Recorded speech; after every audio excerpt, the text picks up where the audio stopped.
ਸਤਿ ਸ਼੍ਰੀ ਅਕਾਲ ਜੀ ਸਾਰਿਆਂ ਨੂੰ। ਸਤਿ ਸ਼੍ਰੀ ਅਕਾਲ ਜੀ ਸਾਰਿਆਂ ਨੂੰ। ਉਮੀਦ ਕਰਦੇ ਹਾਂ ਤੁਸੀਂ ਸਾਰੇ ਠੀਕ ਹੋਵੋਗੇ, ਤੰਦਰੁਸਤ ਹੋਵੋਗੇ, ਵਧੀਆ ਹੋਵੋਗੇ। ਆਪਾਂ ਲੈ ਕੇ ਆਏ ਹਾਂ ਅੱਜ ਤੁਹਾਡੇ ਲਈ ਇੱਕ ਨਵਾਂ ਵਲੌਗ। ਸੋ ਅੱਜ ਦੇ ਵਲੌਗ ਦੇ ਵਿੱਚ ਆਪਾਂ ਤੁਹਾਡੇ ਨਾਲ ਸ਼ੇਅਰ ਕਰਾਂਗੇ 5 ਸਾਲ ਦਾ ਕੈਨੇਡਾ ਦਾ ਸਫ਼ਰ। ਮੈਂ ਤੁਹਾਡੇ ਨਾਲ ਆਲਰੇਡੀ ਆਪਦਾ ਸਫ਼ਰ ਸ਼ੇਅਰ ਕਰ ਚੁੱਕੀ ਹਾਂ। ਜਿਹਨੇ ਮੇਰੀ ਉਹ ਵੀਡੀਓ ਨਹੀਂ ਦੇਖੀ, ਲਿੰਕ ਇੱਥੇ ਪਿਆ ਵਾ, ਤੁਸੀਂ ਜਾ ਕੇ ਮੇਰੀ ਵੀਡੀਓ ਦੇਖਿਓ। ਤੇ ਅੱਜ ਆਪਾਂ ਤੁਹਾਡੇ ਨਾਲ ਸ਼ੇਅਰ ਕਰਾਂਗੇ ਸੁੱਖ ਦਾ 5 ਸਾਲ ਦਾ ਸਫ਼ਰ, ਕਿ 5 ਸਾਲ ਕਿੱਦਾਂ ਦੇ ਰਹੇ, ਕੀ ਉਤਾਰ ਚੜਾਵ ਆਏ। ਬੇਸਿਕਲੀ ਅੱਜ ਦੀ ਵੀਡੀਓ ਦੇ ਵਿੱਚ ਮੈਂ ਤੁਹਾਡੇ ਨਾਲ ਆਪਣਾ 5 ਸਾਲ ਦਾ ਐਕਸਪੀਰੀਅੰਸ ਸ਼ੇਅਰ ਕਰੂੰਗਾ ਤੇ ਪਵਨ ਮੇਰੇ ਤੋਂ ਪੁੱਛੂਗੀ ਸਵਾਲ। ਉਹ ਸਵਾਲ ਹੋਣਗੇ ਸਾਰਿਆਂ ਦੇ ਮਨ ਦੇ ਵਿੱਚ, ਜੋ ਸਵਾਲ ਹੁੰਦੇ ਆ ਉਹ ਸਵਾਲ ਹੋਣਗੇ ਤੇ ਮੈਂ ਟਰਾਈ ਕਰੂੰਗਾ ਕਿ ਮੈਂ ਤੁਹਾਡੇ ਨਾਲ ਹਰ ਇੱਕ ਮੂਵਮੈਂਟ, ਹਰ ਇੱਕ ਚੀਜ਼ ਸ਼ੇਅਰ ਕਰਾਂ। ਅੱਜ ਦੀ ਵੀਡੀਓ ਦੇ ਵਿੱਚ ਹਰੇਕ ਇੰਟਰਨੈਸ਼ਨਲ ਸਟੂਡੈਂਟ ਦੇ ਮਨ ਦੇ ਸਵਾਲ ਹੋਊਗੇ। ਸੋ ਬਹੁਤਾ ਟਾਈਮ ਨਹੀਂ ਖਰਾਬ ਕਰਦੀ, ਆਪਾਂ ਸਿੱਧੀ ਕਰਦੇ ਆ ਵੀਡੀਓ ਸ਼ੁਰੂ ਤੇ ਤੁਸੀਂ ਵੀਡੀਓ ਨੂੰ ਦੇਖਣਾ ਵਾ ਐਂਡ ਤੱਕ। ਸੋ ਪਹਿਲਾ ਕੁਐਸਚਨ ਜਿਹੜਾ ਮੇਰਾ ਉਹ ਆ ਕਿ ਜਿਵੇਂ ਤੁਸੀਂ ਇੰਡੀਆ ਤੋਂ ਬੀਟੈਕ ਕੀਤੀ, ਸੋ ਆਫਟਰ ਬੀਟੈਕ, ਕਿਉਂਕਿ ਬੀਟੈਕ ਤੇ ਬਹੁਤ ਜ਼ਿਆਦਾ ਖਰਚਾ ਹੁੰਦਾ, ਸੋ ਆਫਟਰ ਬੀਟੈਕ ਕਿਵੇਂ ਡਿਸਾਈਡ ਕੀਤਾ ਕੈਨੇਡਾ ਆਉਣ ਬਾਰੇ? ਸੋ ਜਿੱਦਾਂ ਆਪਾਂ ਇੰਡੀਆ ਦੇ ਵਿੱਚ ਸਾਰੇ ਸਟੱਡੀ ਕਰਦੇ ਹਾਂ ਹਨਾ, ਤੇ ਬੀਟੈਕ ਕਰਦੇ ਆ, ਸੋ ਉਸ ਤੋਂ ਬਾਅਦ ਹਰ ਇੱਕ ਦੇ ਮਨ ਦੇ ਵਿੱਚ ਇਹੀ ਸਵਾਲ ਹੁੰਦਾ ਕਿ ਮੈਂ ਅੱਗੇ ਜੌਬ ਕਰਨੀ ਆ। ਸੋ ਮੈਂ ਵੀ ਜੌਬ ਦੇ ਵਿੱਚ ਥੋੜੀ ਬਹੁਤ ਲਾਈਕ ਆਪਣੀ ਸਟਰਗਲ ਕੀਤੀ ਹੈ ਨਾ, ਦੇਖਿਆ ਕਿ ਕੀ ਆ ਜੌਬ ਵਗੈਰਾ ਵਧੀਆ ਮਿਲ ਜੇ, ਪਰ ਮੈਂ ਬਹੁਤ ਜ਼ਿਆਦਾ ਸਟਰਗਲ ਨਹੀਂ ਕੀਤੀ ਉੱਥੇ। ਸੋ ਉਸ ਤੋਂ ਬਾਅਦ ਮੈਂ ਇਹ ਸੋਚਿਆ ਕਿ ਚਲੋ ਆਪਾਂ ਬਾਹਰ ਦਾ ਪਲਾਨ ਬਣਾਉਣੇ ਆ ਹਨਾ, ਆਇਲਸ ਕਰਦੇ ਆ ਤੇ ਬਾਹਰ ਜਾਂਦੇ ਆ। ਓਕੇ, ਸੋ ਜਦੋਂ ਹੁੰਦਾ ਵਾ ਕਿ ਆਪਾਂ ਆਪਣੇ ਘਰਦਿਆਂ ਨੂੰ ਦੱਸਦੇ ਹਾਂ ਕਿ ਹਾਂ ਹੁਣ ਮੈਂ ਬੀਟੈਕ ਤੋਂ ਬਾਅਦ ਆਸ ਕਰਨੀ ਆ, ਸੋ ਇੱਕ ਘਰਦਿਆਂ ਦਾ ਬਹੁਤ ਅਹਿਮ ਰੋਲ ਹੁੰਦਾ ਵਾ ਕਿ ਹਾਂ ਕਰਨ ਦਾ ਜਾਂ ਨਾ ਕਰਨ ਦਾ, ਕਿਉਂਕਿ ਉਸ ਟਾਈਮ ਤੇ ਆਪਾਂ ਕੋਈ ਅਰਨਿੰਗ ਨਹੀਂ ਕਰ ਰਹੇ ਹੁੰਦੇ। ਸੋ ਘਰਦਿਆਂ ਨੇ ਆਪਦੇ ਪੈਸੇ ਲਾਉਣੇ ਹੁੰਦੇ। ਕਈ ਵਾਰ ਉਹ ਇਹ ਵੀ ਕਹਿ ਦਿੰਦੇ ਕਿ ਹਾਲੇ ਤੇਰੀ ਪੜ੍ਹਾਈ ਤੇ ਇੰਨੇ ਲੈ, ਇੱਥੇ ਹੀ ਕੋਈ ਕੰਮ ਕਰ ਲਾ। ਸੋ ਉਸ ਟਾਈਮ ਤੇ ਪੇਰੈਂਟਸ ਦੀ ਸਪੋਰਟ ਸੀਗੀ, ਨਹੀਂ ਸੀਗੀ, ਕੀ ਸੀ? ਜਿਵੇਂ ਮੈਂ ਤੁਹਾਨੂੰ ਦੱਸਾਂ ਨਾ ਕਿ ਪੇਰੈਂਟਸ ਦੀ ਸਟਾਰਟਿੰਗ ਤੋਂ ਹੀ ਸਪੋਰਟ ਰਹੀ ਆ ਪੂਰੀ, ਖਾਸ ਕਰਕੇ ਪੜ੍ਹਾਈ ਦੇ ਮਾਮਲੇ ਦੇ ਵਿੱਚ। ਉਹ ਕਹਿੰਦੇ ਸੀਗੇ ਕਿ ਜੇਕਰ ਪੜ੍ਹਾਈ ਦੇ ਲਈ ਤੁਹਾਨੂੰ ਜਿੰਨੇ ਵੀ ਪੈਸੇ ਚਾਹੀਦੇ ਆ, ਚਾਹੇ ਸਾਨੂੰ ਚੱਕ ਕੇ ਲਾਉਣੇ ਪੈਣ, ਚਾਹੇ ਕੁਝ ਵੇਚ ਵੱਟ ਕੇ ਲਾਉਣਾ ਪਵੇ, ਪੜ੍ਹਾਈ ਦੇ ਲਈ ਅਸੀਂ ਪਿੱਛੇ ਨਹੀਂ ਹਟਾਂਗੇ। ਪਰ ਤੁਹਾਡੇ ਹੋਰ ਜਿਹੜੇ ਖਰਚੇ ਆ ਜਾਂ ਕੋਈ ਸ਼ੌਂਕ ਆ ਉਹ ਨਹੀਂ ਅਸੀਂ ਪੂਰੇ ਕਰ ਸਕਦੇ। ਪੜ੍ਹਾਈ ਦੇ ਲਈ ਜਿੰਨੇ ਮਰਜ਼ੀ ਪੈਸੇ ਤੁਸੀਂ ਲਵੋ। ਤੇ ਘਰਦਿਆਂ ਨੇ ਬਹੁਤ ਸਪੋਰਟ ਕੀਤਾ ਸਟਾਰਟਿੰਗ ਤੋਂ ਹੀ ਪੜ੍ਹਾਈ ਦੇ ਲਈ, ਸਟੱਡੀ ਦੇ ਲਈ। ਇਸੇ ਕਰਕੇ ਜਦੋਂ ਮੈਂ ਡਿਸਕਸ ਕੀਤਾ ਕਿ ਮੈਂ ਆਇਲਸ ਕਰਨੀ ਆ, ਮੈਂ ਮੰਮੀ ਨਾਲ ਡਿਸਕਸ ਕੀਤਾ ਹਨਾ, ਤੇ ਮੰਮੀ ਕਹਿੰਦੇ ਠੀਕ ਆ, ਜਿਵੇਂ ਤੇਰਾ ਪਲਾਨ ਆ ਵਧੀਆ ਹਨਾ। ਤੇ ਬ੍ਰਦਰ ਨੇ ਵੀ ਕਿਹਾ ਹਨਾ ਕਿ ਓਕੇ ਆ, ਠੀਕ ਆ, ਤੂੰ ਆਪਣਾ ਕਰ ਜੇ ਤੂੰ ਕਰਨਾ ਚਾਹਣਾ, ਤੇ ਅਸੀਂ ਤੇਰੀ ਸਪੋਰਟ ਦੇ ਵਿੱਚ ਖੜੇ ਆ। ਸੋ ਅਗਲਾ ਕੁਐਸਚਨ ਆਉਂਦਾ ਵਾ ਕਿ ਘਰਦਿਆਂ ਨੂੰ ਦੱਸ ਦਿੱਤਾ। ਸੋ ਇੱਕ ਸੁਸਾਇਟੀ ਹੁੰਦੀ ਆ, ਕਿਉਂਕਿ ਅੱਜ ਤੋਂ 5 ਸਾਲ ਪਹਿਲਾਂ ਜੇ ਆਪਾਂ ਦੇਖੀਏ ਤਾਂ ਉਦੋਂ ਬਹੁਤ ਘੱਟ ਜਿਹੜੇ ਲੋਕੀ ਸੀਗੇ ਬਾਹਰ ਆਏ ਤਾਂ ਸੀਗੇ, ਬਟ ਸਟੂਡੈਂਟਸ ਇੰਨੇ ਨਹੀਂ ਸੀਗੇ। ਸੋ ਹੁਣ ਤਾਂ ਆਪਾਂ ਦੇਖਦੇ ਕਿ ਹਰੇਕ ਘਰ ਦੇ ਵਿੱਚੋਂ ਇੱਕ ਬੱਚਾ ਆਇਆ ਹੋਇਆ ਵਾ। ਸੋ ਉਦੋਂ ਆਲੇ ਦੁਆਲੇ ਦਾ ਕੀ ਰਿਐਕਸ਼ਨ ਸੀ? ਜਾਂ ਪਿੰਡਾਂ ਦੇ ਵਿੱਚ ਅਕਸਰ ਆਪਣੇ ਚਾਚੇ ਤਾਏ ਹੁੰਦੇ ਆ, ਕਈ ਵਾਰ ਉਹ ਟੌਂਟ ਮਾਰ ਦਿੰਦੇ ਆ, ਲੈ ਹੁਣ ਤਾਂ ਤੂੰ ਬਾਹਰ ਜਾਊਂਗਾ, ਤੇ ਬੰਦੇ ਦੇ ਮਨ ਦੇ ਵਿੱਚ ਇਹ ਕੁਐਸਚਨ ਹੁੰਦਾ ਕਿ ਪਤਾ ਨਹੀਂ ਆਸ ਕਲੀਅਰ ਹੋਊਗੀ ਵੀ ਕਿ ਨਹੀਂ। ਸੋ ਇੱਕ ਤਰ੍ਹਾਂ ਦਾ ਸਟ੍ਰੈਸ ਔਰ ਪ੍ਰੈਸ਼ਰ ਹੁੰਦਾ ਵਾ। ਜਿਹੜੇ ਇਹ ਵਾਲੇ ਟੌਂਟ ਆ ਹਨਾ, ਇਹ ਸਾਨੂੰ ਸ਼ੁਰੂ ਤੋਂ ਹੀ ਵੱਜਦੇ ਰਹੇ ਆ। ਕਿਉਂਕਿ ਘਰਦਿਆਂ ਨੇ ਸਾਨੂੰ ਘਰ ਦੇ ਕੰਮਾਂ ਤੇ ਨਹੀਂ ਲਾਇਆ ਸੀਗਾ ਹਨਾ, ਕਦੇ ਵੀ ਖੇਤੀ 'ਚ ਨਹੀਂ ਪਾਇਆ ਸੀਗਾ। ਤੇ ਉਹਨਾਂ ਨੇ ਇਹੀ ਕਿਹਾ ਸੀਗਾ ਕਿ ਤੁਸੀਂ ਪੜ੍ਹਾਈ ਕਰੋ ਤੇ ਆਪਣਾ ਜਿਹੜਾ ਫਿਊਚਰ ਆ ਸੈੱਟ ਕਰੋ। ਤੇ ਆਪਣੇ ਆਸੇ-ਪਾਸੇ ਦੇ ਲੋਕ ਹੁੰਦੇ ਹੀ ਆ ਨਾ, ਹਰ ਇੱਕ ਨੇ ਇਹੀ ਕਹਿਣਾ ਕਿ ਤੁਸੀਂ ਇਹਨਾਂ ਨੂੰ ਕਿੱਧਰ ਪੜ੍ਹਾਈਆਂ 'ਚ ਪਾਈ ਬੈਠੇ ਹੋ, ਕਿ ਤੁਸੀਂ ਇਹਨਾਂ ਤੋਂ ਖੇਤੀ ਕਰਾਓ ਹਨਾ, ਆਪਣੇ ਨਾਲ ਕੰਮ ਤੇ ਲਾਓ, ਤੇ ਖੇਤੀ ਕਰਨਗੇ, ਕਮਾਉਣਗੇ ਪੈਸਾ, ਤੁਸੀਂ ਇਹਨਾਂ ਦੇ ਪੈਸਾ ਖਰਾਬ ਕਰੀ ਜਾਂਦੇ ਹੋ, ਇਹ ਕਿਹੜਾ ਪੜ੍ਹ ਕੇ ਜੱਜ ਬਣ ਜਾਣਗੇ ਹਨਾ। ਇੱਦਾਂ ਦੇ ਆਪਾਂ ਨੂੰ ਆਮ ਤੌਰ ਤੇ ਮਿਲਦੀ ਹੀ ਆਣਾ, ਇੱਦਾਂ ਦੀਆਂ ਗੱਲਾਂ ਇੱਕ ਪਿੰਡ ਦੇ ਵਿੱਚ ਜਦੋਂ ਆਪਾਂ ਰਹਿੰਦੇ ਆ। ਤੇ ਇਦਾਂ ਹੀ ਸਾਨੂੰ ਸੀਗਾ। ਤੇ ਪਰ ਮੇਰੇ ਘਰਦਿਆਂ ਨੇ ਕਦੇ ਕਿਸੇ ਦੀ ਸੁਣੀ ਨਹੀਂ ਸੀਗੀ, ਨਾ ਬਾਹਰਲਿਆਂ ਦੀ ਸੁਣੀ ਸੀਗੀ। ਉਹਨਾਂ ਨੂੰ ਸਾਡੇ ਤੇ ਭਰੋਸਾ ਸੀਗਾ ਹਨਾ ਕਿ ਨਹੀਂ ਸਾਡੇ ਬੱਚੇ ਪੜ੍ਹਨਗੇ ਹਨਾ, ਤੇ ਅਸੀਂ ਪੜ੍ਹਦੇ ਵੀ ਸੀਗੇ। ਇਸੇ ਤਰ੍ਹਾਂ ਜਦੋਂ ਆਪਾਂ ਆਇਲਸ ਸਟਾਰਟ ਕੀਤੀ ਤੇ ਹਨਾ, ਪਤਾ ਲੱਗਿਆ ਪਾਸੇ-ਆਸੇ ਕਿ ਮੁੰਡਾ ਆਇਲਸ ਕਰਨ ਲੱਗ ਗਿਆ। ਤੇ ਲੋਕ ਇਹ ਨਹੀਂ ਕਹਿੰਦੇ ਕਿ ਆਇਲਸ ਕਰਨ ਲੱਗਿਆ, ਲੋਕ ਇਹੀ ਕਹਿ ਦਿੰਦੇ ਕਿ ਹੁਣ ਇਹਨੇ ਬਾਹਰ ਜਾਣਾ। ਕਿ ਆਪਾਂ ਇੱਕ ਪਾਸਪੋਰਟ ਵੀ ਬਣਾਈਏ ਨਾ ਉੱਥੇ, ਤਾਂ ਵੀ ਲੋਕ ਇਹੀ ਕਹਿ ਦਿੰਦੇ ਆ। ਤੇ ਇਹ ਕਿ ਜੇ ਕੋਈ ਪਾਸਪੋਰਟ ਦੀ ਇਨਕੁਆਇਰੀ ਵਾਲਾ ਵੀ ਇੰਡੀਆ 'ਚ ਘਰ 'ਚ ਆ ਜਾਂਦਾ ਤਾਂ ਵੀ ਇਹ ਕਹਿਣ ਲੱਗ ਜਾਂਦੇ ਆ, ਲੈ ਵੀ ਤਾਂ ਸਾਰੇ ਬਾਹਰ ਜਾਣਗੇ। ਚਰਚਾ ਚੱਲ ਪੈਂਦੀ ਹੈਗੀ ਕਿ ਹੁਣ ਭਾਈ ਤੂੰ ਬਾਹਰ ਜਾਏਗਾ, ਫਲਾਣੇ ਦੇ ਮੁੰਡੇ ਨੇ ਬਾਹਰ ਜਾਣਾ। ਤੇ ਏਦਾਂ ਹੀ ਆਮ ਤੌਰ ਤੇ ਗੱਲਾਂ ਚੱਲਦੀਆਂ ਰਹੀਆਂ ਹਨਾ, ਕਿ ਸਾਡੇ ਵੀ ਇਹ ਗੱਲਾਂ ਚੱਲੀਆਂ। ਤੇ ਬਟ ਘਰਦਿਆਂ ਨੂੰ ਬਸ ਇਹੀ ਸੀਗਾ ਹਨਾ ਕਿ ਤੁਸੀਂ ਆਪਣਾ ਸਟਰਗਲ ਕਰੋ ਹਨਾ, ਅਸੀਂ ਤੁਹਾਡੇ ਪਿੱਛੇ ਖੜੇ ਆ। ਤੇ ਮੈਂ ਫਿਰ ਆਲਸ ਸਟਾਰਟ ਕਰਤੀ ਤੇ ਆਪਣਾ ਆਲਸ ਦਾ ਪੇਪਰ ਮੈਂ ਕਲੀਅਰ ਕਰ ਲਿਆ। ਫਸਟ ਟਾਈਮ ਨਹੀਂ ਹੋਇਆ ਸੀਗਾ, ਸੈਕਿੰਡ ਟਾਈਮ ਹੋ ਗਿਆ ਸੀਗਾ, ਕਿਉਂਕਿ ਮੈਂ ਪੰਜਾਬੀ ਮੀਡੀਅਮ 'ਚ ਹੀ ਪੜ੍ਹਿਆ ਹੈ ਨਾ, ਕਿ ਇੰਗਲਿਸ਼ ਮੀਡੀਅਮ ਦਾ ਮੇਰਾ ਬਾਅਦ ਜਦੋਂ +2 ਤੋਂ ਬਾਅਦ ਮੈਂ ਆਪਣਾ ਡਿਪਲੋਮਾ ਸਟਾਰਟ ਕੀਤਾ ਹੈ ਨਾ, ਉਦੋਂ ਤੋਂ ਪਿਆ। ਤੇ ਠੀਕ ਆ, ਮੇਰਾ ਥੋੜਾ ਜਿਹਾ ਸੀਗਾ ਪਰ ਆਪਾਂ ਆਲਸ ਕਲੀਅਰ ਕਰ ਲਈ। ਸੋ ਇੱਥੇ ਲਾਈਕ ਮੈਂ ਤੁਹਾਨੂੰ ਆਪਦਾ ਇੰਸੀਡੈਂਟ ਦੱਸਦੀ ਹਾਂ ਕਿ ਜਦੋਂ ਮੈਂ ਆਲਸ ਕਰਨ ਲੱਗੀ ਸੀਗੀ, ਸੋ ਮੈਂ ਵੀ ਕਿਸੇ ਨੂੰ ਆਸੇ-ਪਾਸੇ ਦੱਸਿਆ ਨਹੀਂ ਸੀਗਾ, ਕਿਉਂਕਿ ਮੇਰੇ ਮਨ ਦੇ ਵਿੱਚ ਵੀ ਇਹ ਸੀ ਕਿ ਕਲੀਅਰ ਹੋਊਗੀ ਨਹੀਂ ਕਲੀਅਰ ਹੋਊਗੀ, ਸਭ ਨੂੰ ਪਤਾ ਲੱਗ ਗਿਆ ਨਾ। ਪਰ ਜਿਹੜਾ ਮੇਰਾ ਆਲਸ ਇੰਸਟੀਟਿਊਟ ਸੀਗਾ ਉਹ ਮੇਰੇ ਲਾਈਕ ਘਰ ਤੋਂ ਲਾਈਕ 10 ਮਿੰਟ ਦੀ ਵਾਕ ਤੇ ਸੀਗਾ, ਤੇ ਮੈਂ ਸਕੂਟੀ ਤੇ ਜਾਂਦੀ ਹੁੰਦੀ ਸੀਗੀ, ਤੇ ਕਿਸੇ ਨੇ ਲਾਈਕ ਮੇਰੀ ਸਕੂਟੀ ਦੇਖ ਕੇ ਜੱਜ ਕਰ ਲਿਆ ਸੀ ਕਿ ਮੈਂ ਆਲਸ ਕਰ ਰਹੀ ਹਾਂ, ਤੇ ਸਾਰੇ ਆਲੇ ਦੁਆਲੇ ਚ ਰੌਲਾ ਪੈ ਗਿਆ ਸੀਗਾ। ਸੋ ਮੈਨੂੰ ਵੀ ਉਦੋਂ ਇਹ ਸੀਗਾ ਕਿ ਕਲੀਅਰ ਹੋ ਜਾਏ, ਨਹੀਂ ਤਾਂ ਲੋਕਾਂ ਨੇ ਪੁੱਛ ਕੇ, ਕਿਉਂਕਿ ਲੋਕ ਜੱਜ ਕਰ ਲੈਂਦੇ ਆ ਨਾ ਆਪਣੇ ਪਹਿਲਾਂ ਹੀ Yeah. ਇਹਨਾਂ ਗੱਲਾਂ ਤੋਂ। ਤੇ ਕਿਉਂਕਿ ਇਹ ਤਾਂ ਹਰ ਇੱਕ ਨੂੰ ਪਤਾ ਹੈ ਨਾ ਕਿ ਆਲਸ ਤਾਂ ਇੱਕ ਫਸਟ ਸਟੈਪ ਆ ਹੈ ਨਾ, ਉਸ ਤੋਂ ਬਾਅਦ ਬੜੇ ਸਾਰੇ ਪ੍ਰੋਸੈਸ ਆ ਜਿਨ੍ਹਾਂ ਦੇ ਗੋ ਥਰੂ ਆਪਾਂ ਨੂੰ ਜਾਣਾ ਪੈਂਦਾ। ਤੇ ਇਹ ਵੀ ਵੀਜ਼ੇ ਦਾ ਵੀ ਆਪਾਂ ਨੂੰ ਬਹੁਤ ਚੀਜ਼ਾਂ ਹੈ ਨਾ ਪਤਾ ਨਹੀਂ ਹੁੰਦਾ ਨਾ ਕਿ ਲੱਗਣਾ ਜਾਂ ਨਹੀਂ ਲੱਗਣਾ। ਤੇ ਕਈ ਵਾਰੀ ਇਦਾਂ ਵੀ ਡਰਦੇ ਹੁੰਦੇ ਆਪਾਂ ਦੱਸਣ ਤੋਂ ਕਿ ਜੇ ਆਪਾਂ ਕਿਸੇ ਨੂੰ ਦੱਸ ਦਈਏ ਤੇ ਬਾਈ ਚਾਂਸ ਆਪਣਾ ਵੀਜ਼ਾ ਨਾ ਆਵੇ ਹੈ ਨਾ, ਤੇ ਸ਼ਾਇਦ ਆਪਾਂ ਨੂੰ ਇਹ ਸੁਣਨਾ ਪੈ ਜੇ ਵੀ ਹੈ ਨਾ ਕਿ ਵੀਜ਼ਾ ਨਹੀਂ ਆਇਆ। ਤੇ ਆਪਾਂ ਇਸ ਚੀਜ਼ ਦੇ ਵਿੱਚ ਇੱਕ ਬੇਇੱਜ਼ਤੀ ਜੀ ਮਹਿਸੂਸ ਜ਼ਰੂਰ ਕਰਦੇ ਆ, ਪਰ ਉਹ ਬੇਇੱਜ਼ਤੀ ਮਹਿਸੂਸ ਕਰਨ ਦਾ ਆਈ ਥਿੰਕ ਮੈਨੂੰ ਲੱਗਦਾ ਨਹੀਂ ਕੋਈ ਹੈਗਾ ਪੁਆਇੰਟ, ਕਿਉਂਕਿ ਉਹਦਾ ਸਾਰਾ ਕੁਝ ਪ੍ਰੋਸੈਸ ਤੇ ਡਿਪੈਂਡ ਕਰਦਾ ਹੁੰਦਾ। ਸੋ ਅੱਗੇ ਆਪਾਂ ਗੱਲ ਕਰਦੇ ਹਾਂ ਕਿ ਜਦੋਂ ਆਲਸੇ ਬੈਂਡ ਆ ਗਈ, ਫਿਰ ਹੁੰਦਾ ਵਾ ਕਿ 13-14 ਲੱਖ ਇਕੱਠਾ ਕਰਨਾ। ਸੋ ਕਿਵੇਂ ਇਕੱਠਾ ਹੋਇਆ, ਘਰ ਦੇ ਹਾਲਾਤ ਕਿੱਦਾਂ ਦੇ ਸੀਗੇ? ਲਾਈਕ ਮੈਂ ਬਹੁਤ ਜ਼ਿਆਦਾ ਕੋਈ ਕਰੋੜਪਤੀ ਜਾਂ ਅਰਬਪਤੀ ਮੇਰੇ ਘਰ ਦੇ ਨਹੀਂ ਸੀਗੇ ਹੈ ਨਾ, ਇੱਕ ਮਿਡਲ ਕਲਾਸ ਫੈਮਿਲੀ ਚੋਂ ਬਿਲੋਂਗ ਕਰਦਾ ਹਾਂ। ਜ਼ਮੀਨ ਜਾਇਦਾਦ ਹੈਗੀ, ਪਰ ਇੰਨੀ ਜ਼ਿਆਦਾ ਵੀ ਨਹੀਂ ਹੈ ਨਾ ਕਿ ਆਪਣੇ ਘਰੇ ਪੈਸੇ ਆਏ ਬੈਂਕਾਂ 'ਚ ਹੀ ਪਏ ਹੋਣ, ਇਦਾਂ ਕੁਛ ਨਹੀਂ ਸੀ ਸਿਸਟਮ ਚੱਲਦਾ ਸੀਗਾ। ਪਰ ਜਦੋਂ ਮੈਂ ਘਰੇ ਗੱਲ ਕੀਤੀ ਹੈ ਨਾ ਕਿ ਪਤਾ ਕੀਤਾ ਕਿ 13-14 ਲੱਖ ਰੁਪਈਆ ਲੱਗਣਾ, ਸੋ ਘਰ ਦੇ ਕਹਿੰਦੇ ਕੋਈ ਚੱਕਰ ਨਹੀਂ ਹੈ ਨਾ ਕਿ ਸਾਨੂੰ ਜਿੱਥੋਂ ਵੀ ਫੜਨੇ ਪੈਣ ਲੈਣੇ ਪੈਣ ਹੈ ਨਾ ਲਵਾਂਗੇ, ਪਰ ਤੂੰ ਜੇ ਜਾਣਾ ਚਾਹਣਾ ਤੇ ਹੈ ਨਾ ਵਧੀਆ ਠੀਕ ਆ। ਸੋ ਫਿਰ ਲਾਈਕ ਮੈਂ ਕਿ ਇਹ ਚੀਜ਼ ਵੀ ਦੱਸਦਾ ਹੈ ਨਾ ਕਿ ਮੇਰੇ ਘਰ ਦੇ ਕਿ ਕੋਈ ਆਇਆ ਵੀ ਨਹੀਂ ਹੈ ਨਾ, ਕਿ ਕੋਈ ਆਪਣੇ ਬਾਹਰੋਂ ਕੋਈ ਰਿਸ਼ਤੇਦਾਰ ਜਾਂ ਕੋਈ ਹੋਰ ਕਿਸੇ ਨੇ ਕਿਹਾ ਹੋਵੇ ਆ ਕਿ ਹਾਂ ਅਸੀਂ ਤੁਹਾਡੇ ਲਈ ਖੜੇ ਹਾਂ, ਜੇ ਤੁਹਾਨੂੰ ਪੈਸਿਆਂ ਦੀ ਲੋੜ ਹੈਗੀ ਹੈ ਤਾਂ ਅਸੀਂ ਦਿੰਦੇ ਹਾਂ। ਨਹੀਂ, ਸਿਰਫ ਮੇਰੇ ਘਰਦਿਆਂ ਨੇ ਜੇ ਉਹਨਾਂ ਦੇ ਸੀਗੇ ਹੈ ਨਾ ਕਿ ਅਸੀਂ ਕਰ ਸਕਦੇ ਹਾਂ ਤੇ ਉਹਨਾਂ ਨੇ ਕੀਤਾ। ਤੇ ਉਹ ਜਿਹੜਾ ਸਾਰਾ ਪੈਸਾ ਸੀਗਾ ਉਹ ਮੇਰੇ ਹੱਥਾਂ ਵਿੱਚ ਦੀ ਗਿਆ ਸੀਗਾ। ਸੋ ਮੈਨੂੰ ਕਿਤੇ ਨਾ ਕਿਤੇ ਇੰਪੋਰਟੈਂਸ ਦਾ ਪਤਾ ਸੀਗਾ ਕਿ ਇਹ ਪੈਸਾ ਕਿਵੇਂ ਆਇਆ ਤੇ ਮੈਂ ਕਿਵੇਂ ਰਿਟਰਨ ਕਰਨਾ ਤੇ ਅੱਗੇ ਜਾ ਕੇ ਮੈਂ ਕਿਵੇਂ ਮਿਹਨਤ ਕਰਨੀ। ਉਸ ਚੀਜ਼ ਨੇ ਵੀ ਮੈਨੂੰ ਬੜਾ ਸਿਖਾਇਆ। ਤੇ ਆਜ ਦਾ ਸਾਰਾ ਪ੍ਰੋਸੈਸ ਸ਼ੁਰੂ ਤੋਂ ਲੈ ਕੇ ਐਂਡ ਤੱਕ ਮੈਂ ਆਪਣੇ ਬਲਬੂਤੇ ਤੇ ਹੀ ਕੀਤਾ ਹੈ ਨਾ, ਖੁਦ ਕੀਤਾ, ਤੇ ਘਰਦਿਆਂ ਦੀ ਮੈਨੂੰ ਪੂਰੀ ਸਪੋਰਟ ਰਹੀ ਆ। ਤੇ ਕਿਤੇ ਨਾ ਕਿਤੇ ਮੈਨੂੰ ਲੱਗਦਾ ਇਹ ਚੀਜ਼ ਸਹੀ ਵੀ ਸੀਗੀ ਹੈ ਨਾ ਕਿ ਮੈਂ ਖੁਦ ਕੀਤਾ ਤੇ ਮੈਨੂੰ ਉਸ ਚੀਜ਼ ਦੀ ਵੈਲਿਊ ਦਾ ਪਤਾ ਹੈਗਾ। ਤੇ ਜੇ ਕਿਤੇ ਘਰ ਦੇ ਕਰਦੇ ਸ਼ਾਇਦ ਮੈਨੂੰ ਅੱਜ ਇਹ ਵੈਲਿਊ ਦਾ ਨਾ ਪਤਾ ਲੱਗਦਾ ਤੇ ਮੈਨੂੰ ਇਹ ਨਾ ਪਤਾ ਲੱਗਦਾ ਕਿ ਕਿੱਥੋਂ ਪੈਸਾ ਆਇਆ ਤੇ ਕਿੱਥੇ ਗਿਆ। ਕਰਦੇ ਕਿ ਏਜੰਟ ਕਿਵੇਂ ਲੱਭਿਆ ਤੇ ਲੇਕਿਨ ਇਹ ਸੁਜੈਸਟ ਕੀਤਾ ਜਾਂ ਏਜੰਟ ਦਾ ਇਦਾਂ ਸੀਗਾ ਨਾ ਕਿ ਮੇਰੇ ਕੁਝ ਦੋਸਤ ਸੀਗੇ ਹੈ ਨਾ ਜਿਨ੍ਹਾਂ ਨੇ ਮੇਰੇ ਨਾਲ ਆਇਲਸ ਕੀਤੀ ਸੀਗੀ, ਤੇ ਉਹਨਾਂ ਨੇ ਫਾਈਲ ਅਪਲਾਈ ਕੀਤੀ ਸੀਗੀ, ਤੇ ਮੈਂ ਕੁਝ ਉਹਨਾਂ ਤੋਂ ਸੁਜੈਸ਼ਨ ਲਈ ਤੇ ਕੁਝ ਮੈਂ ਆਪ ਖੁਦ ਟਰਾਈ ਕੀਤਾ ਹੈ ਨਾ। ਮੈਨੂੰ ਬੜੇ ਫਰੋਡੀ ਏਜੰਟ ਵੀ ਮਿਲੇ ਹੈ ਨਾ। ਇੱਕ ਮੈਨੂੰ ਮਿਲਿਆ ਕਿ ਤੇਰਾ ਕੈਨੇਡਾ ਦਾ ਤਾਂ ਨਹੀਂ ਬਣਨਾ ਹੈ ਨਾ, ਕਿ ਮੈਂ ਤੇਰਾ ਆਸਟ੍ਰੇਲੀਆ ਦਾ ਕਰ ਦੂੰਗਾ ਪਰ ਮੈਂ ਤੇਰੇ ਤੋਂ 1.5 ਲੱਖ ਰੁਪਈਆ ਲਊਂਗਾ। ਤੇ ਕੋਈ ਐਦਾਂ ਦੇ ਮੈਨੂੰ ਬੜੇ ਫਰੋਡ ਵਾਲੇ ਵੀ ਮਿਲੇ ਹੈ ਨਾ। ਪਰ ਮੈਂ ਥੋੜ੍ਹਾ ਜਿਹਾ ਇਹਨਾਂ ਚੀਜ਼ਾਂ ਤੋਂ ਅਵੇਅਰ ਸੀਗਾ ਤੇ ਮੈਂ ਬਹੁਤ ਜ਼ਿਆਦਾ ਲਾਈਕ ਸਰਚ ਕੀਤੀ ਸੀਗੀ। ਤੇ ਐਂਡ ਦੇ ਟਾਈਮ ਤੇ ਜਾ ਕੇ ਫਿਰ ਮੈਂ ਚੰਡੀਗੜ੍ਹ ਕੈਨਮ ਵਾਲੇ ਸੀਗੇ ਜਿਨ੍ਹਾਂ ਨੇ ਸਿਰਫ 10,000 ਮੇਰੇ ਤੋਂ ਫੀਸ ਲਈ ਸੀਗੀ, ਹੋਰ ਕੁਛ ਨਹੀਂ ਲਿਆ ਉਹਨਾਂ ਨੇ। ਤੇ ਮੇਰਾ ਵੀਜ਼ਾ ਵੀ ਆ ਗਿਆ ਸੀਗਾ ਤੇ 20 ਮਹੀਨੇ ਦੇ ਵਿੱਚ ਹੈ ਨਾ ਮੇਰਾ ਵੀਜ਼ਾ ਜਿਹੜਾ ਆ ਗਿਆ ਸੀਗਾ। ਸੋ ਅੱਗੇ ਆਪਾਂ ਗੱਲ ਕਰਦੇ ਹਾਂ ਕਿ ਲਾਈਕ ਜਦੋਂ ਆਪਣਾ ਵੀਜ਼ਾ ਆ ਜਾਂਦਾ ਵਾ, ਕੈਨੇਡਾ ਆਉਣ ਦੀ ਆਪਾਂ ਤਿਆਰੀ ਕਰ ਲੈਂਦੇ ਹਾਂ, ਟੈਚੀ ਪੈਕ ਹੋ ਜਾਂਦੇ ਆ, ਸਾਰਾ ਕੁਝ ਹੋ ਜਾਂਦਾ।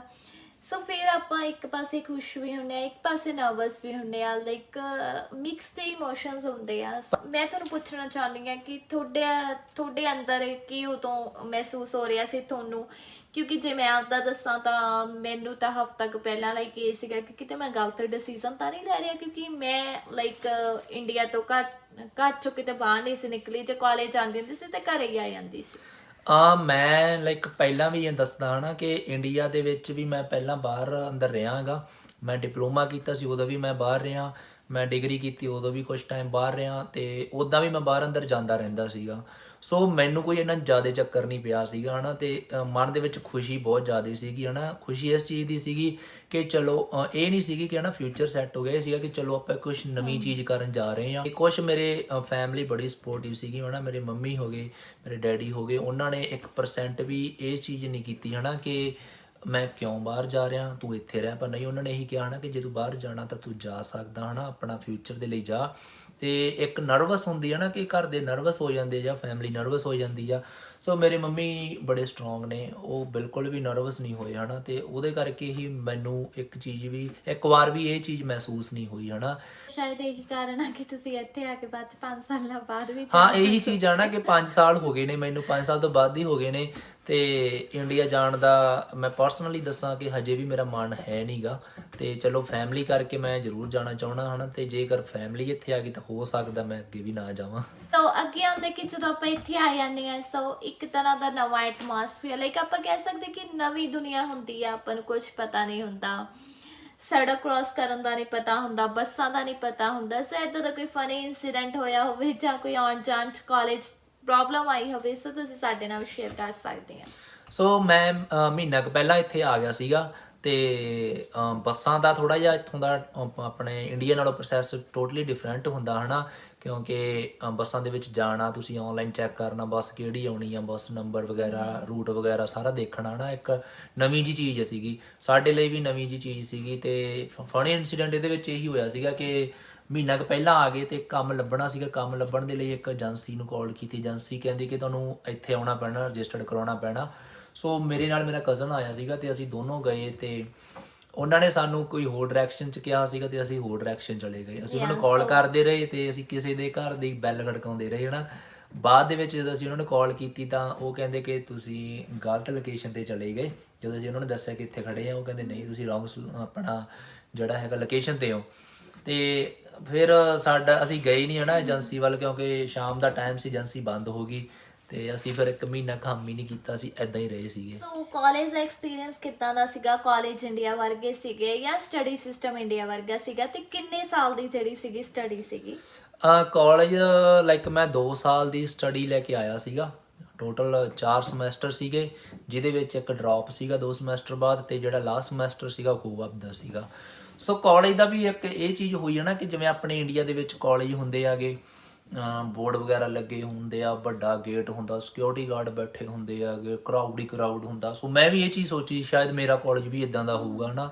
ਪਰ ਮੈਂ ਜਦੋਂ ਕਾਲਜ ਜਾ ਕੇ ਦੇਖਿਆ ਤੇ ਲੈਂਪਟਨ ਕਾਲਜ ਸੀ ਟੋਰਾਂਟੋ ਦਾ, ਤੇ ਇੱਕ ਬਿਲਡਿੰਗ ਖੜੀ ਸੀ ਹਰੀ ਜੀ ਹਨਾ। ਸੋ ਮੈਨੂੰ ਕਹਿੰਦੇ ਆਹ ਕਾਲਜ ਆ ਨਾ ਕੋਈ ਬੋਰਡ ਸੀ ਨਾ ਕੁਝ ਹੋਰ ਸੀ। ਮੈਂ ਬਹੁਤ ਹੈਰਾਨ ਹੋਇਆ ਸੀਗਾ।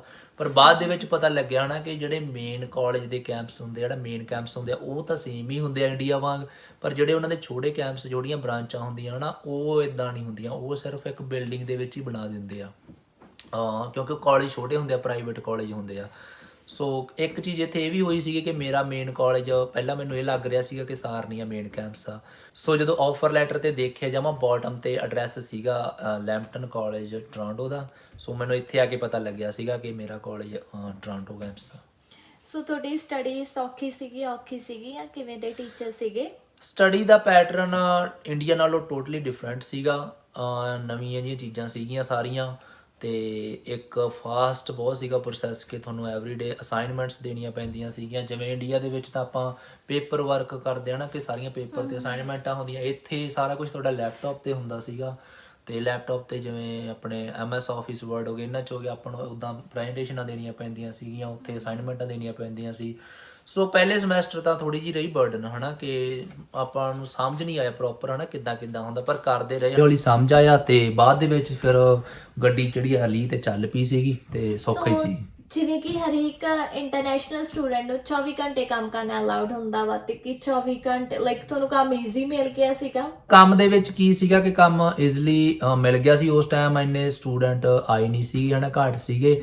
ਸੋ ਉਦਾਂ ਹੀ ਆਪਾਂ ਨੂੰ ਏਜੰਸੀਆਂ ਦੇ ਵਿੱਚ ਜਾਣਾ ਪੈਂਦਾ। ਮੈਂ ਵੀ ਰਜਿਸਟਰਡ ਕਰਾਇਆ ਤੇ ਮੈਨੂੰ ਤੀਜੇ ਕੁ ਦਿਨ ਕੰਮ ਮਿਲ ਗਿਆ ਸੀਗਾ।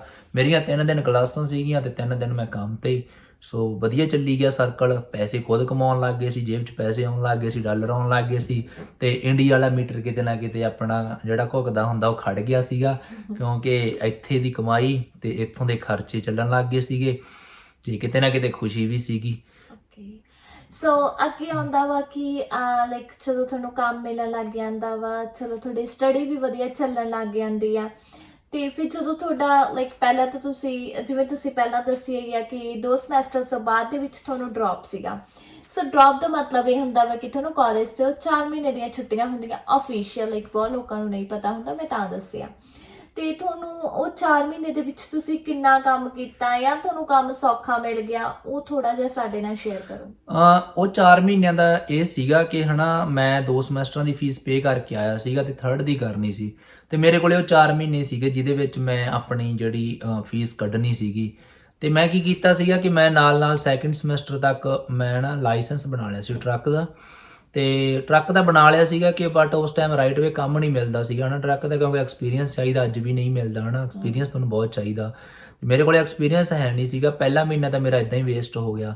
ਬਾਅਦ ਦੇ ਵਿੱਚ ਮੇਰੇ ਨਾਲ ਦਾ ਦੋਸਤ ਹੀ ਇੱਕ ਲੱਗਿਆ ਸੀ, ਫਿਰ ਤੇ ਮੈਨੂੰ ਇੱਥੇ ਮੈਂ ਇੱਕ ਗੱਲ, ਜਦੋਂ ਪਹਿਲਾ ਮਹੀਨਾ ਵੇਸਟ ਹੋਇਆ ਤੇ ਕਿਤੇ ਨਾ ਕਿਤੇ ਮਨ ਦੇ ਵਿੱਚ ਇਹ ਸਟ੍ਰੈਸ ਸੀਗੀ ਕਿ ਹੁਣ ਅਗਲੇ ਸਮੈਸਟਰ ਦੀ ਫੀਸ ਪੇ ਕਰਨੀ ਆ, ਫਿਰ ਫੀਸ ਘਰੋਂ ਕਿਵੇਂ ਮੰਗਾਉਂਗਾ, ਕਿਉਂਕਿ ਘਰਦੇ ਨੇ ਆਲਰੇਡੀ ਬਹੁਤ ਖਰਚਾ ਕਰ ਚੁੱਕੇ ਆ। ਸੋ ਕਿਤੇ ਨਾ ਕਿਤੇ ਉਹ ਸਟ੍ਰੈਸ ਸੀਗਾ ਦਿਮਾਗ ਦੇ ਉੱਤੇ। ਹਾਂ, ਕਿਤੇ ਨਾ ਕਿਤੇ ਸੀਗਾ, ਪਰ ਮੈਨੂੰ ਇਹ ਸੀਗਾ ਕਿ ਜੇ ਮੈਨੂੰ ਟਰੱਕਿੰਗ ਦੀ ਜੌਬ ਮਿਲ ਗਈ ਨਾ, ਇਹਦੇ ਵਿੱਚ ਇਹ ਸੀਗਾ ਕਿ ਤੁਸੀਂ ਜਿੰਨੇ ਮਰਜ਼ੀ ਘੰਟੇ ਕੰਮ ਕਰ ਸਕਦੇ ਹੋ, ਤੇ 70 ਘੰਟੇ ਵੀ ਜੇ ਮੈਨੂੰ ਮਿਲਦਾ ਰਹਿੰਦਾ ਤੇ ਮੈਂ ਕੈਲਕੂਲੇਸ਼ਨ ਕਰਕੇ ਦੇਖਿਆ ਸੀਗਾ ਹਨਾ ਕਿ ਲਾਈਕ ਮੈਂ ਫੀਸ ਪੇ ਕਰ ਲੂੰਗਾ ਹਨਾ। ਬਟ ਮੈਨੂੰ ਜਦੋਂ ਇੱਕ ਮਹੀਨਾ ਮੇਰਾ ਲੰਘ ਗਿਆ ਸੀਗਾ, ਮੈਂ ਦੂਜੇ ਮਹੀਨੇ ਦੇ 2 ਵੀਕ ਲਏ ਸੀਗੇ। ਮੈਂ ਕਿਹਾ ਜੇ ਮੈਨੂੰ ਉਸ ਟਾਈਮ ਦੇ ਵਿੱਚ ਮਿਲ ਗਿਆ ਤਾਂ ਠੀਕ ਆ, ਨਹੀਂ ਫਿਰ ਕੋਈ ਹੋਰ ਕੰਮ ਕਰਾਂਗੇ। ਪਰ ਮੈਂ ਲੱਕੀ ਸੀਗਾ ਕਿ ਮੈਨੂੰ ਕੰਮ ਮਿਲ ਗਿਆ ਸੀਗਾ। ਪਰ ਮੈਂ ਉਹ ਜਿਹੜਾ ਡ੍ਰੌਪ ਸੀ ਉਹਦੇ ਵਿੱਚ ਮੈਂ ਬਹੁਤ ਜ਼ਿਆਦਾ ਕੰਮ ਕੀਤਾ ਹਨਾ, ਕਿ ਮੈਂ 6 ਦਿਨ ਕੰਮ ਕਰਦਾ ਰਿਹਾ ਤੇ ਘੱਟੋ ਘੱਟ 70 ਘੰਟੇ ਮੈਂ ਵੀਕ ਦੇ ਕੰਮ ਕੀਤਾ। ਉਹਦੇ ਤੋਂ ਬਾਅਦ ਦੇ ਵਿੱਚ ਜਦੋਂ ਤੁਹਾਡੀ ਸਟੱਡੀ ਡਨ ਹੋ ਗਈ, ਸਟੱਡੀ ਲਾਈਕ ਪਹਿਲਾਂ ਤਾਂ ਕਈ ਵਾਰ ਕਿ ਸਪਲੀਆਂ ਆ ਜਾਂਦੀਆਂ ਸੀ, ਏਦਾਂ ਦਾ ਕੋਈ ਚੱਕਰ ਨਹੀਂ, ਤਾਂ ਸਪਲੀਆਂ ਤੋਂ ਪਿਆ? ਬਚਤ ਰਹੀ ਆ, ਕਿਉਂਕਿ ਪਹਿਲਾਂ ਪਤਾ ਸੀਗਾ ਹਨਾ ਕਿ ਕੰਮ ਘੱਟ ਕਰਨਾ, ਪਰ ਸਪਲੀਆਂ ਹੀ ਨਹੀਂ ਲੈ ਕੇ ਆਉਣੀ। ਜੇ ਸਪਲੀ ਆ ਗਈ ਤਾਂ $2000 ਦੀ ਸਪਲੀ ਸੀਗੀ। ਸੋ ਮੈਂ ਨਹੀਂ ਚਾਹੁੰਦਾ ਸੀਗਾ ਕਿ ਮੈਂ ਉਹੀ ਟਾਈਮ ਪਹਿਲਾਂ ਕੰਮ ਤੇ ਵੇਸਟ ਕਰਦਾ, ਬਾਅਦ ਚ ਮੇਰੀ ਸਪਲੀ ਆ ਜਿਹਦੇ ਜਿਹੜਾ ਮੈਂ ਕੰਮ ਕੀਤਾ ਹੋਵੇ ਬਾਅਦ ਚ ਮੈਨੂੰ ਉਹ ਦੂਜੇ ਪਾਸੇ ਪੇ ਕਰਨੇ ਪੈ ਜਾਣ। ਸੋ ਫਿਰ ਜਦੋਂ ਤੁਹਾਡੀ ਸਟੱਡੀ ਡਨ ਹੋ ਗਈ, ਸੋ ਉਸ ਤੋਂ ਬਾਅਦ ਦੇ ਵਿੱਚ ਵਰਕ ਪਰਮਿਟ ਅਪਲਾਈ ਕਰਨਾ ਹੁੰਦਾ ਕਿ ਤੁਸੀਂ ਵੀ ਕਿਸੇ ਵਕੀਲ ਕੋਲੇ ਗਏ ਵਰਕ ਪਰਮਿਟ ਅਪਲਾਈ ਕਰਨ ਨੂੰ, ਜਾਂ ਆਪ ਕੀਤਾ? ਨਹੀਂ, ਮੈਂ ਆਪਣੇ ਸਾਰੇ ਪ੍ਰੋਸੈਸ ਖੁਦ ਕੀਤੇ ਸੀਗੇ। ਵਰਕ ਪਰਮਿਟ ਆਪਣਾ ਖੁਦ ਅਪਲਾਈ ਕੀਤਾ, SIN ਨੰਬਰ ਵਗੈਰਾ ਅਪਡੇਟ ਕਰਵਾਏ, ਸਾਰਾ ਕੁਝ ਮੈਂ ਆਪਣਾ ਪ੍ਰੋਸੈਸ ਖੁਦ ਕੀਤਾ, ਜਿਹਦੇ ਵਿੱਚ ਮੈਨੂੰ ਲੱਗਦਾ ਕਿ ਮੈਂ $5-6,000 ਦੀ ਜਿਹੜੀ ਆ ਸੇਵਿੰਗ ਕੀਤੀ ਹੈਗੀ। PR ਦੇ ਪ੍ਰੋਸੈਸ ਵੀ ਮੈਂ ਖੁਦ ਕੀਤੇ ਸਾਰੇ ਆਪਣੇ।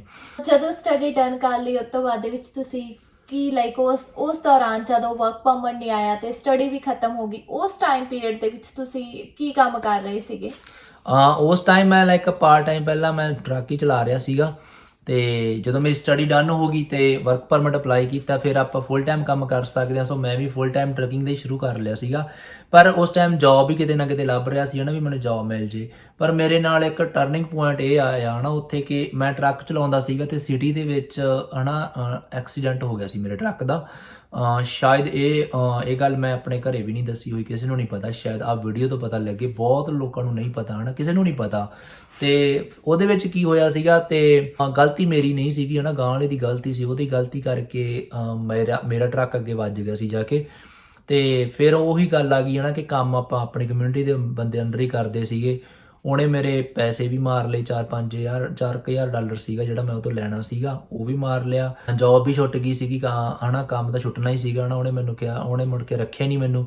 ਪਰ ਕੀ ਹੋਇਆ ਕਿ ਉਹ ਮੇਰਾ ਕੰਮ ਛੁੱਟਿਆ ਤੇ ਨੈਕਸਟ ਵੀਕ ਦੇ ਵਿੱਚ ਹਨਾ ਵੀ ਮੈਨੂੰ ਜੌਬ ਮਿਲ ਗਈ, ਜਿਹੜੀ ਆਪਾਂ ਨੂੰ PR ਦੇ ਲਈ ਚਾਹੀਦੀ ਆ। ਕਿਤੇ ਨਾ ਕਿਤੇ ਜਿਹੜੀ ਮੈਨੂੰ ਉਹ ਜੌਬ ਮਿਲ ਗਈ ਹਨਾ, ਉਸ ਚੀਜ਼ ਨੇ ਮੈਨੂੰ ਇੱਕ ਰਿਲੀਫ ਦਿੱਤੀ ਹਨਾ, ਕਿ ਚਲੋ ਜਿਹੜੀ ਚੀਜ਼ ਦੇ ਲਈ ਮੈਂ ਸਟਰਗਲ ਕਰ ਰਿਹਾ ਸੀਗਾ ਉਹ ਚੀਜ਼ ਮੈਨੂੰ ਉਹ ਮਿਲ ਗਈ ਜੌਬ। ਸੋ ਲਾਈਕ ਜਦੋਂ ਉਹਨੇ ਤੁਹਾਨੂੰ ਪੈਸੇ ਨਹੀਂ ਦਿੱਤੇ ਕਿ ਤੁਸੀਂ ਉਹਨੂੰ ਜਾ ਕੇ ਪੁੱਛਿਆ ਨਹੀਂ ਕਿ ਹਨਾ, ਕਿਉਂਕਿ ਇੱਥੇ ਤਾਂ ਗੱਡੀਆਂ ਦੀ ਟਰੱਕਾਂ ਦੀ ਇੰਸ਼ੋਰੈਂਸ ਵਗੈਰਾ ਹੁੰਦੀ ਕਿ ਤੈਨੂੰ ਤਾਂ ਇੰਸ਼ੋਰੈਂਸ ਪੇ ਕਰ ਦੂਗੀ, ਕਿ ਮੈਂ ਤਾਂ ਸਟੂਡੈਂਟ ਆ। ਗਲਤੀ ਆਪਾਂ ਥੋੜੀ ਜਿਹੀ ਆਪ ਵੀ ਕਰ ਲੈਂਦੇ ਆ, ਕਿਤੇ ਨਾ ਕਿਤੇ ਕੁਝ ਮਜਬੂਰੀਆਂ ਵੀ ਹੁੰਦੀਆਂ ਹਨਾ, ਕਿ ਮੈਂ ਕੈਸ਼ ਤੇ ਕੰਮ ਕਰਦਾ ਸੀਗਾ।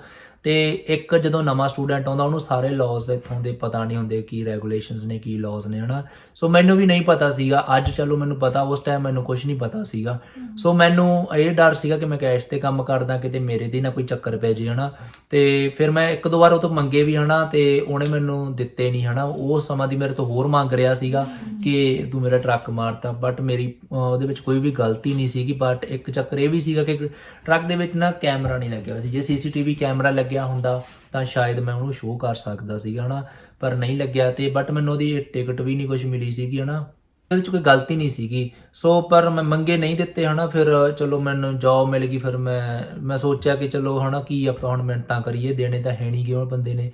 ਤੇ ਸੋ ਜਿਵੇਂ ਤੁਸੀਂ ਦੱਸਿਆ ਕਿ ਤੁਹਾਨੂੰ ਜੌਬ ਮਿਲ ਗਈ, ਸੋ ਉਹ ਲਾਈਕ ਕਿਉਂਕਿ ਆਪਾਂ ਨੂੰ ਪਤਾ ਵਾ ਕਿ ਜਦੋਂ ਆਪਾਂ ਵਰਕ ਪਰਮਿਟ ਤੋਂ ਬਾਅਦ PR ਲੈਣੀ ਹੁੰਦੀ ਹੈ, ਸੋ ਕੁਝ ਨੌਕ ਦਿੱਤੇ ਹੋਏ ਆਪਾਂ ਉਹ ਜੌਬ ਫਾਈਂਡ ਕਰਨੀ ਹੁੰਦੀ ਹੈ, ਉਹ ਜੌਬ ਤੁਹਾਨੂੰ ਈਜ਼ੀਲੀ ਮਿਲ ਗਈ ਸੀ। ਕਿਉਂਕਿ ਅਕਸਰ ਆਪਾਂ ਸੁਣਦੇ ਆ ਕਿ ਜਿਹੜੇ ਸਟੂਡੈਂਟਸ ਆ ਉਹ ਬਹੁਤ ਜ਼ਿਆਦਾ ਅਮਾਊਂਟ ਜਿਹੜੀ ਆ ਲਾਇਰ ਨੂੰ ਪੇ ਕਰਦੇ ਆ ਤੇ ਲਾਇਰ ਉਹਨਾਂ ਦੀ ਜੌਬ ਲੱਭਣ ਦੇ ਵਿੱਚ ਹੈਲਪ ਕਰਦੇ ਆ। ਤੁਸੀਂ ਵੀ ਕੋਈ ਲਾਇਰ ਕੀਤਾ ਸੀਗਾ ਜਾਂ ਕਿਵੇਂ ਜੌਬ ਲੱਭੀ? ਸੋ ਜੌਬ ਦਾ ਇਹ ਚੱਕਰ ਹੁੰਦਾ ਹਨਾ ਕਿ ਇੱਕ ਨਾ ਆਪਣੇ ਸਟਾਰਟਿੰਗ ਦੇ ਵਿੱਚ ਇੱਕ ਦਿਮਾਗ ਦੇ ਵਿੱਚ ਗੱਲ ਵੜ ਜਾਂਦੀ ਆ ਲਾਇਰ, ਕਿ ਲਾਇਰ ਨੇ ਐਂ ਕਰਾ ਦੇਣਾ, ਲਾਇਰ ਨੇ ਇਦਾਂ ਕਰ ਦੇਣਾ। ਤੇ ਉਸ ਚੀਜ਼ ਨੂੰ ਹਨਾ ਆਪਾਂ ਦਿਮਾਗ ਦੇ ਵਿੱਚ ਬਿਠਾ ਕੇ ਕਿਤੇ ਨਾ ਕਿਤੇ ਆਪਾਂ ਸਟਰਗਲ ਨਹੀਂ ਕਰਦੇ, ਮਿਹਨਤ ਨਹੀਂ ਕਰਦੇ ਹਨਾ। ਪਰ ਜੇ ਤੁਸੀਂ ਸਟਰਗਲ ਕਰੋ ਤਾਂ ਤੁਹਾਨੂੰ ਸਭ ਕੁਝ ਮਿਲ ਜਾਂਦਾ। ਸੋ ਇਦਾਂ ਹੀ ਮੈਂ ਆਪਣੀ ਸਟਰਗਲ ਕੀਤੀ ਸੀਗੀ, ਅਪਲਾਈ ਕੀਤਾ ਸੀ ਜੌਬ ਦੇ ਲਈ ਤੇ ਜੌਬ ਮਿਲ ਗਈ ਸੀਗੀ। ਤੇ ਉਹੀ ਜੌਬ ਮੈਨੂੰ ਲਾਈਕ ਵਧੀਆ ਕੰਪਨੀ 'ਚ ਮਿਲੀ। ਤੇ ਜੇ ਉਹੀ ਕਿਸੇ ਲਾਇਰ ਥਰੂ ਲੈਂਦੇ ਤਾਂ ਹੋ ਸਕਦਾ ਮੈਨੂੰ 15-20 ਹਜ਼ਾਰ ਡਾਲਰ ਉਹਨੂੰ ਦੇਣਾ ਪੈਂਦਾ।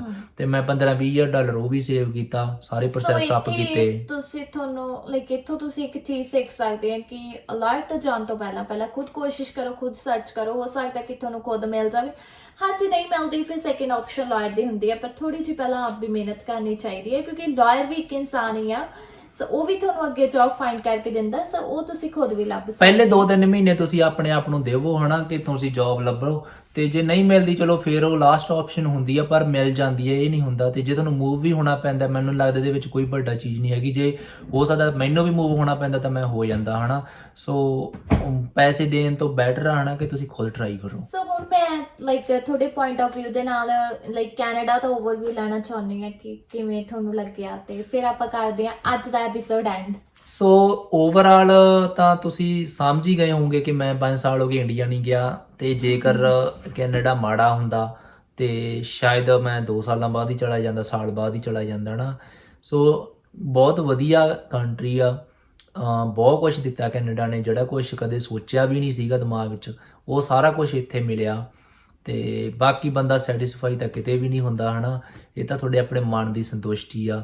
ਤੇ ਪਰ ਜੇਕਰ ਤੁਸੀਂ ਕੈਨੇਡਾ ਆਉਣੇ ਹੋ ਹਨਾ, ਜੇਕਰ ਤੁਸੀਂ ਇੰਡੀਆ 'ਚ ਐਸ਼ ਕੀਤੀ ਆ ਤੇ ਤੁਸੀਂ ਇਹ ਸੋਚੋ ਇੱਥੇ ਵੀ ਆ ਕੇ ਤੁਸੀਂ ਐਸ਼ ਹੀ ਕਰ ਲਓਗੇ, ਉਹ ਇੰਪੋਸੀਬਲ ਆ ਹਨਾ। ਇੱਥੇ ਏਦਾਂ ਹੁੰਦਾ ਵਾ ਕਿ ਅਗਰ ਕੋਈ ਬਿਜ਼ਨਸ ਵੀ ਕਰਦਾ ਵਾ ਤੇ ਉਹ ਵੀ ਲਾਈਕ ਆਪਦੇ ਇਹ ਨਹੀਂ ਹੈਗਾ ਕਿ ਜਿਹਦਾ ਬਿਜ਼ਨਸ ਆ ਲਾਈਕ ਜਿਹਦਾ ਰੈਸਟੋਰੈਂਟ ਆ ਤਾਂ ਉਹ ਘਰੇ ਬੈਠ ਕੇ ਰੈਸਟੋਰੈਂਟ ਰਨ ਕਰਦਾ, ਉੱਥੇ ਕੰਮ ਵਾਲੇ ਰੱਖਿਆ ਨਹੀਂ, ਉਹ ਖੁਦ ਵੀ ਆ ਕੇ ਬੈਠਦਾ। ਕਿਉਂਕਿ ਜਦੋਂ ਮੈਂ ਸਟਾਰਟਿੰਗ 'ਚ ਕੈਨੇਡਾ ਆਈ ਸੀਗੀ, ਸੋ ਮੈਂ ਇੱਕ ਰੈਸਟੋਰੈਂਟ ਤੇ ਕੰਮ ਕਰਦੀ ਹੁੰਦੀ ਸੀਗੀ ਤੇ ਲਾਈਕ ਉਹਨਾਂ ਦੀ ਸਾਰੀ ਫੈਮਿਲੀ ਉੱਥੇ ਕੰਮ ਕਰਦੀ ਹੁੰਦੀ ਸੀ। ਈਵਨ ਉਹ ਸੱਸ, 2 ਨੂੰਹਾਂ, 2 ਮੁੰਡੇ ਹਨਾ।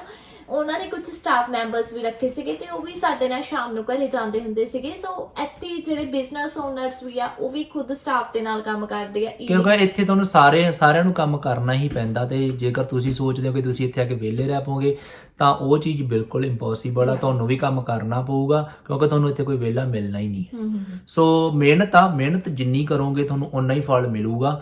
ਤੇ ਬਸ ਇੰਨਾ ਕਿ ਕੈਨੇਡਾ ਆ ਕੇ ਤੁਹਾਨੂੰ ਫਲ ਥੋੜਾ ਜਿਹਾ ਵਧੀਆ ਮਿਲ ਜਾਂਦਾ ਹਨਾ, ਤੇ ਛੇਤੀ ਮਿਲ ਜਾਂਦਾ। ਆਪਾਂ ਇੰਡੀਆ ਦੇ ਵਿੱਚ ਸਟਰਗਲ ਕਰੀਏ ਤਾਂ ਸ਼ਾਇਦ ਆਪਾਂ ਨੂੰ ਉਹਦਾ ਮਿਹਨਤ ਦਾ ਜਿਹੜਾ ਮੁੱਲ ਆ ਉਹ ਨਹੀਂ ਮਿਲਦਾ। ਕਿ ਇੱਥੇ ਜਿਹੜਾ ਬੰਦਾ ਲੇਬਰ ਵੀ ਕਰਦਾ ਵਾ ਲਾਈਕ ਉਹ ਵੀ ਆਪਦੀ ਫੈਮਿਲੀ ਨੂੰ ਵਧੀਆ ਫੀਡ ਕਰਦਾ ਵਾ ਤੇ ਲਾਈਕ ਉਹਦਾ ਵੀ ਵਧੀਆ ਲਾਈਫ ਸਟੈਂਡਰਡ ਹੁੰਦਾ, ਜਿਹੜਾ ਇੰਡੀਆ ਦੇ ਵਿੱਚ ਪੋਸੀਬਲ ਨਹੀਂ ਹੈਗਾ। ਤੁਸੀਂ ਚਾਹੁੰਦੇ ਹੋ ਕਿ ਆਪਾਂ ਇਦਾਂ ਹੀ ਲਾਈਕ ਹੋਰ ਟੌਪਿਕ ਵੀ ਲੈ ਕੇ ਆਈਏ, ਹੋਰ ਟੌਪਿਕਾਂ ਬਾਰੇ ਵੀ ਗੱਲਬਾਤ ਕਰੀਏ ਤਾਂ ਕਮੈਂਟ ਬਾਕਸ ਦੇ ਵਿੱਚ ਦੱਸਿਓ। ਤੇ ਨਾਲ ਇਹ ਵੀ ਦੱਸਿਓ ਕਿ ਤੁਹਾਨੂੰ ਮੇਰੀ ਐਂਕਰਿੰਗ ਕਿੱਦਾਂ ਦੀ ਲੱਗੀ ਤੇ ਆਪਣੇ ਚੈਨਲ ਨੂੰ ਜਰੂਰ ਸਬਸਕ੍ਰਾਈਬ ਕਰ ਲਿਓ। ਸੋ ਉਮੀਦ ਕਰਦੇ ਹਾਂ ਕਿ ਤੁਹਾਨੂੰ ਅੱਜ ਦਾ ਵਲੌਗ ਬਹੁਤ ਵਧੀਆ ਲੱਗਿਆ ਹੋਊਗਾ। ਸੋ ਮਿਲਦੇ ਆਪਾਂ ਇੱਕ ਨਵੀਂ ਵੀਡੀਓ ਦੇ ਨਾਲ, ਇੱਕ ਨਵੇਂ ਟੌਪਿਕ ਦੇ ਨਾਲ। ਅੱਜ ਦੇ ਲਈ ਇੰਨਾ ਹੀ। ਸਾਰਿਆਂ ਨੂੰ ਸਤਿ ਸ਼੍ਰੀ ਅਕਾਲ।